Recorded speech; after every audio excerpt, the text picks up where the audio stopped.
Dr. Frank Musma, an international relations professor, and Leif Larson, a member of the Republican Party. Thank you very much to you both for being here. We'll start with you, Dr. Musma. As a scholar in international relations, what impact do you think increased political violence could have on the United States' global image? Also, can you tell us whether you think that it's likely? Well, thanks for having me. Well, I think there is several new safeguards are in place for this election, which makes any party's election still an effort less likely to succeed. The subject is a concern because polls suggest that this election is extremely close and could be decided by few votes in swing states or what's called battleground states. Both candidates already have lawyers in place. Supporters are encouraged to monitor vote counting and certification process and the question the results if needed. So I think it's a sort of exaggeration. I think it will be safe and will be a peace handling of power. Okay, I'm coming to you, Mr. Larson. What do you make of the warnings about potential rise in political violence? Well, the thing is, how large of the violence, are we talking about? The press tend to blow up every little thing into a huge event, but I do believe there will be some violence of some sort, some type of marches, things along those lines that could become violent, regardless of who wins the election. We saw at Donald Trump's inauguration in 2016, some sporadic rioting and violence in downtown Washington, D.C. in connection with that. So I anticipate we'll see something that happens regardless of who the winner is come, this time next week.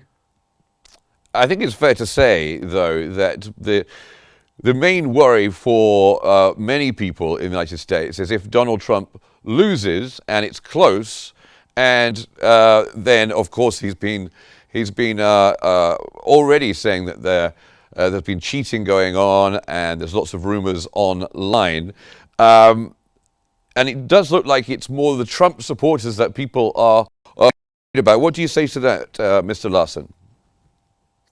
Well, we have to look back at some of the other things that could happen. I mean, I'm not excusing violence by anybody that's in regard to the movement. The January, riots were abysmal and unapologetic. They were anti-democratic, and the people involved should have gone to jail. But we should also remember there was a group that has been very active and is still active called Antifa. And we also saw massive riots in cities such as Portland, Oregon, where they were firebombing federal courthouses and marching in the streets and causing mass damage in that type of city. So those groups are still out there, and they will be very active again if Donald Trump does win. I wouldn't discount that whatsoever. And Dr. Musma, we've had reports of an uptick in violent rhetoric on social media platforms like Telegram. Do you think that social media companies bear responsibility and need to be monitoring and having some kind of control over this? Well, I don't believe in control to a point that will affect the First Amendment. So basically, most democratic platforms been trying to expand to a point that people in America cannot express their opinion. So the idea of controlling anything against the law, it's okay. But to control in general, even people's opinion and people's right to criticize how is the performance of the governments, beside the point, being Republicans or Democrats. No, that will be violating the First Amendment, which is actually, it's reaching that level. So controlling the contents, not to be against the law, is a big yes. But to expand that to reach the point of affecting people's right of expressing their opinion and expressing sort of critical criticism on process and on performance of a government, I think that's fair and it should be and should stay in place. Okay, and Mr. Larson, there are some groups that are pushing for what they call poll watchers. Um, uh, some fear this could lead to voter intimidation. Is that a legitimate concern, do you think? I do think it is legitimate concern, and we've seen some issues uprising in the early voting aspects of these. I mean, everybody knows, most Americans do know that when you go into the ballot areas, the voting precincts, that you're not allowed to wear any type of campaign paraphernalia or anything, or hand out any type of things along those lines. And the Trump MAGA people have been very pushy about going in with baseball caps that say, "Make America Great Again," and refusing to take those off. That's petty, and I don't think it reflects well on the former President Trump's campaign and what those people are actually saying they stand for, which is the rule of law. And the other thing to keep in mind is these people at the polls, most of them are volunteers, and they're doing it out of the goodness of their heart and their patriotic duty to make sure that the elections are fair and are controlled and everybody gets a chance to cast their ballot. And to take your political anger on them, I think it's unforgivable. Thank you very much for that, Mr. Larson. Dr. Musma, what do you think, what can people do, or what could political leaders do, what can the media do to try and make sure that political violence doesn't happen after the election, whoever wins on Tuesday?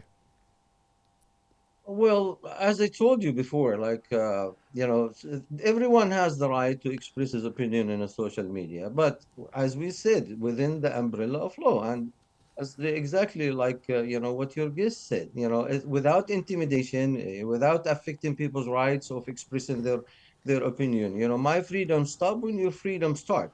So we cannot ban people, but we would like to keep the regulations in place and people not to violate other people's freedom as well. I And would, if I could add yes, something of to course, that. of course. I think my friend is actually right. Legitimate explanations of why you think there was a problem with the elections and asking for those to be followed out to the letter of the law and as far as the legal courts will take them is completely acceptable.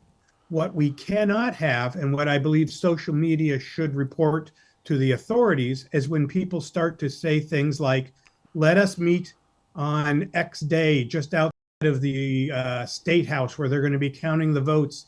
Let's organize. Let's get together. Bring guns if they say, or whatever type of weapons or shields or batons."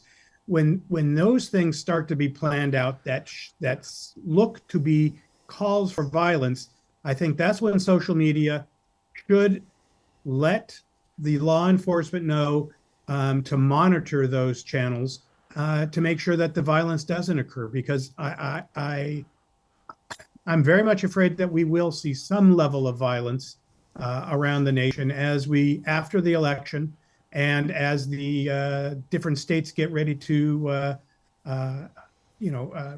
count their electoral votes. And of course, we had January the 6th with the storming of the Capitol building. Could you foresee a situation, if it is close and Trump doesn't win, of another rally like that in Washington on the Ellipse? No, and I've been told that we've probably seen the last of the rallies with the Vice President Harris's campaign rally that was just here on Tuesday. Not that they will be trying to keep people from expressing their rights to their opinions, but I don't think that the Park Service will be issuing any type of mass permit for groups of 20,000 or more. We may see some sporadic kind of marches, which we do in DC all the time. People just take to the street and march down the street, and the police just kind of guide them and keep them out out of harm's way. But I don't think we will see, because law enforcement has learned to allow these type of rallies after that, between election day next week and when the votes are tallied on the Electoral College in the Congress in January. Well, thank you very much, both of you. Let's hope, however long it takes to count the votes after Tuesday, that there isn't a lot of violence. But thank you very much, both of you, for joining me on the program, Mr. Larson and also Dr. Ma.